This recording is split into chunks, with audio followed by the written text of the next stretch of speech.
अस्सलाम वालेकुम नाज़रीन, अवां ॾिसी रहिया आहियो STN न्यूज़ ऐं आउं आहियां राजा एहसान अली जतोई। अवां खे ख़बर ॾियूं पिया त सकरेंड हाई स्कूल सकरेंड में कमिश्नर शहीद बेनज़ीराबाद जी हिदायतुनि ते assistant commissioner Mohammad Saleem Jatoi headmaster Nabi Bakhsh Chandio जी निगरानी हेठि तालके सतह ते थींदड़ रांदियुनि जो सिलसिलो 3 ॾींहं बि जारी रहियो।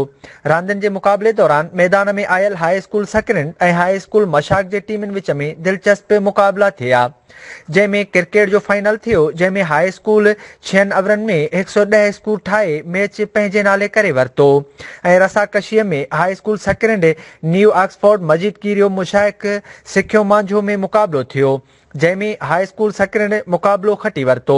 म्यूज़िकल चेयर जो बि हाई स्कूल सकरेंड हाई स्कूल मशाइक जे विच में सख़्तु मुक़ाबलो थियो। हाई स्कूल मैच खटी वरितो।